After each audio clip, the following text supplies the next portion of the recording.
Eu sou Otmar Schneider, analista de valores imobiliários. No vídeo de hoje, a gente vai falar sobre as 5 leis do ouro, do livro O Homem Mais Rico da Babilônia. E se você gosta desse tipo de conteúdo e gostaria de aprender a investir melhor, aqui embaixo você vai encontrar link para assinar os meus relatórios de fundos imobiliários, relatório de FIP, de FINFRA e também para a nossa comunidade do YouTube. Vamos lá para o nosso vídeo. Então, As 5 Leis do Ouro, O Homem Mais Rico da Babilônia, é um livro bastante interessante para quem não leu ainda, eu indico bastante. Ele fala sobre educação financeira, né? Então, o livro ele foi escrito na década de 1920, né? O Homem Mais Rico da Babilônia foi escrito aqui por volta de 1926. O autor dele é o George Clason.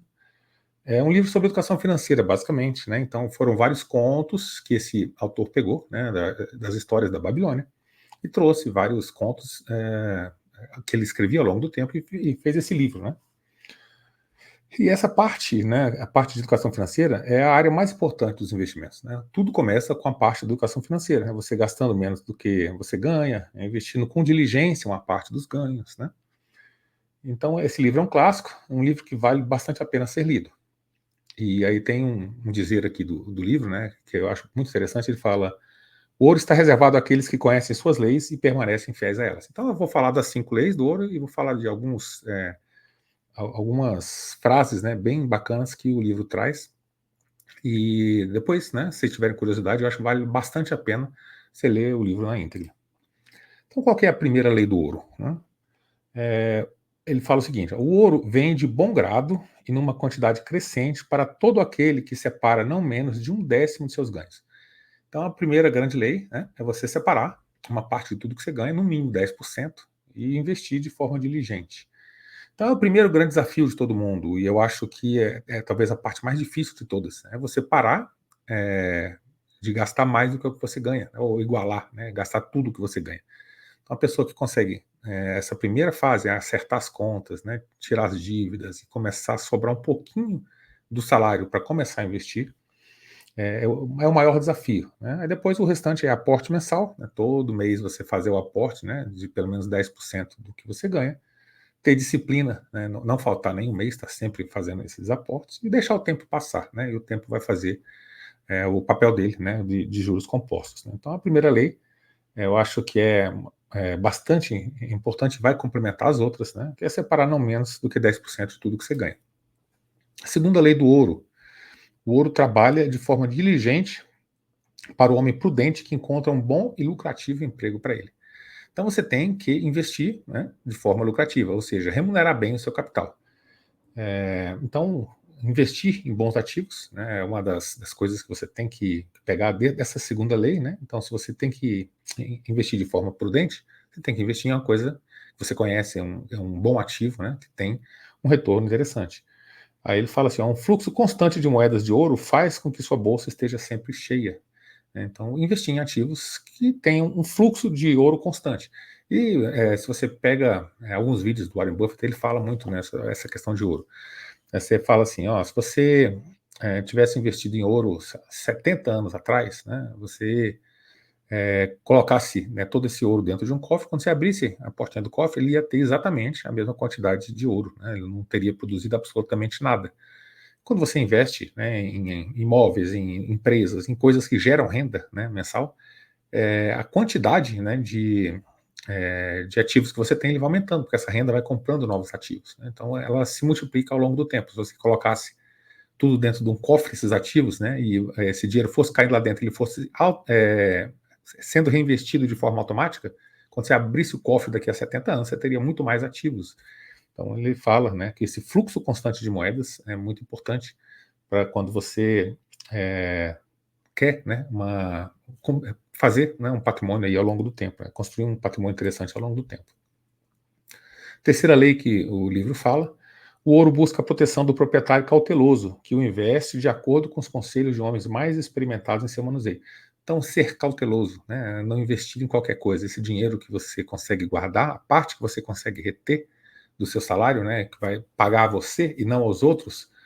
Se você gastar 90% do seu salário, você está dando 90% para o dono do mercado, para o dono da loja de roupa, o cara da energia elétrica, da água, né, para todo mundo que você vai pagando, né? E a única parte que você se paga, que realmente fica para você, é a parte que você consegue guardar. Então, essa parte que você guarda, né, você tem que ser cauteloso ao investir. Então, investe de acordo com os conselhos de pessoas mais experimentadas. E aí, eu acho que vale aqui a ressalva, né? Você tem que proteger o seu tesouro contra as perdas, né? E diversas pessoas eles falaram, né, sobre isso. O Graham ele fala muito, né? Proteger o principal. Eu já falei muito aqui em vídeos. E vai de encontro a isso, né? Você protege o seu principal, você investe o seu principal só em coisas realmente muito boas que você conhece, que tem um retorno apropriado, que protege o seu principal. Você não coloca o principal em risco. Você busca a sabedoria de quem chegou onde você quer chegar. Então, por isso que a gente lê muitos livros, né, seja do Warren Buffett, seja de qualquer grande investidor, né, Peter Lynch, esses grandes investidores que chegaram, né, lá na frente e conseguiram um sucesso, o que eles fizeram ao longo da vida deles, né? Então, já que a economia não é uma ciência exata, você tem que ter conselhos, você tem que ter caminhos, você tem que ter formas de pensar, né, construir a construção do pensamento para você chegar, né, ao objetivo que você almeja. Então você tem que estar sempre lendo, aprendendo e também desconfiando, né? Desconfiar de coisas muito simples, muito fáceis. As pessoas falam, não, vou te ensinar nova técnica, né? Eu fiz uma metodologia, né? Uma pessoa que tem pouco tempo de mercado e que está inventando um nome para alguma técnica nova de ficar rico rápido, sei lá, esse tipo de coisa você sempre tem que desconfiar. Quarta lei do ouro, né? O ouro foge do homem que o emprega em negócios ou propósitos com que não está familiarizado. O Warren Buffett ele fala sobre isso no ciclo de competência, né? Então você tem que investir naquilo que você conhece. Invista no que você conhece, é o ciclo de competência. Não corra atrás do investimento da moda, né? Então muita gente fala assim, o pessoal começa a falar, não, o pessoal está investindo no metal tal agora aqui no Brasil, né? É raro, não sei o que, vai ser no futuro, vai ter isso. Então as pessoas elas acabam correndo muito atrás do investimento na moda. Você fala, agora é inteligência artificial. Tá, qual a empresa que está desenvolvendo essa aqui? Não, todo mundo agora investir nas empresas que estão fazendo inteligência artificial. Então as pessoas tendem, né, a ir para o investimento da moda. E o ouro, né, ele foge de quem emprega em negócio propósito com que não está familiarizado. Se você não entende daquele negócio, para que você vai investir naquilo? Né? Só porque está crescendo? E qualquer hora certa de sair, aquilo vai dar certo realmente? Você tem que entender muito bem, né, de um negócio antes de investir nele. E a quinta lei do ouro.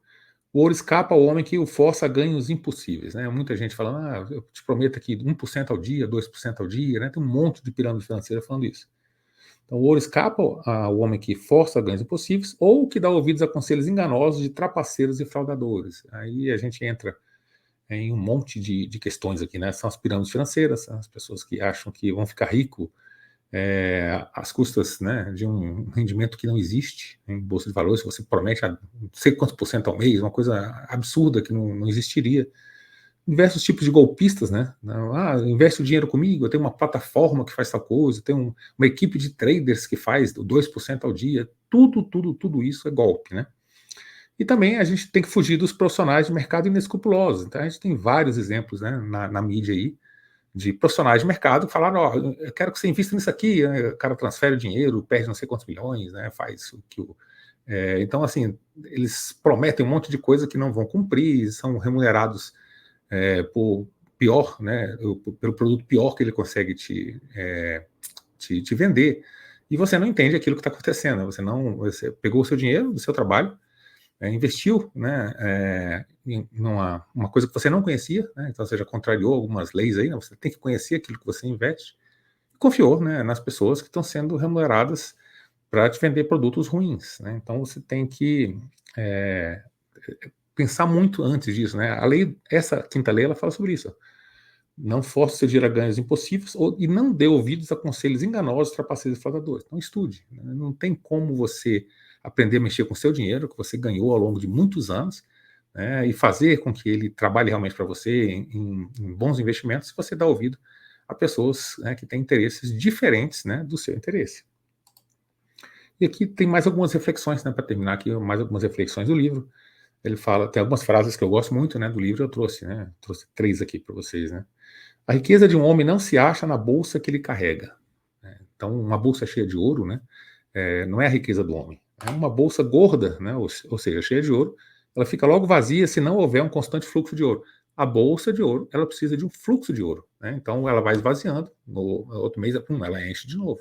Então ativos que geram renda, né, é isso que ele quis dizer aqui, né? Ativos que geram renda, sejam empresas estando na bolsa ou não, né, imóveis estando na bolsa ou não, né, são ativos que geram renda. Então procure ativos que geram renda, para que quando a sua bolsa de ouro estiver secando, né, entre um novo fluxo, né, de ouro e encha a sua bolsa de novo. A riqueza que promove gozo e satisfação para o seu proprietário constrói-se gradualmente, porque é uma criança nascida do conhecimento e da persistência. Riqueza se constrói gradualmente, né? Tem muitos casos, né? E é essa terceira frase aqui: o que se ganha rápido também se gasta rápido. Pessoas que ganharam na loteria e ficou com a mesma mentalidade que tinha, né? Quando era pobre, gastou tudo, né? Desce combo, desce faz não sei o que lá, e gasta o dinheiro todinho em algum tempo. Tem alguns filmes, né? Que a gente que fala do cara que ganhou na loteria, que gastou realmente tudo, e acontece diversas, grandes jogadores de futebol que gastaram toda a fortuna, porque a pessoa era muito pobre, aí ela começa a ganhar muito dinheiro muito rápido de uma vez, e ela mantém uma mentalidade, né, que não é daquela de construção de riqueza. Então, se você não tem essa mentalidade, né, a riqueza não fica do seu lado. Então, a riqueza que promove satisfação constrói-se gradualmente. É uma criança nascida do conhecimento da persistência. É você ter conhecimento do que você está investindo e persistir, né, ao longo do tempo. Então esse livro é muito interessante e nosso vídeo ele termina aqui, né? Se você não leu o livro, ó, eu vou deixar aqui, ó, O Homem Mais Rico da Babilônia, é um livro bem pequenininho, é rápido de ler, sei lá, dá acho que uns 2 dias, né, você sentar aí 2, 3 horinhas por dia, você termina de ler o livro, é bem pequenininho, mas ele traz várias frases muito interessantes, é um conceito muito legal, né, sobre educação financeira, né, e traz um monte de exemplos, de histórias, né, que são contadas ali. Acho que é um livro de uma leitura bem gostosa e que enriquece bastante aí o nosso conhecimento, tá bom? Então é isso que a gente tinha para o vídeo de hoje. Espero que vocês tenham gostado do vídeo. Gostou do vídeo? Deixa seu like, se inscreve no canal, deixa um comentário aqui embaixo. Você já leu o livro? Gostou, não gostou? Recomenda ou não recomenda? Então é isso que a gente tinha para o vídeo de hoje. Até o nosso próximo dia.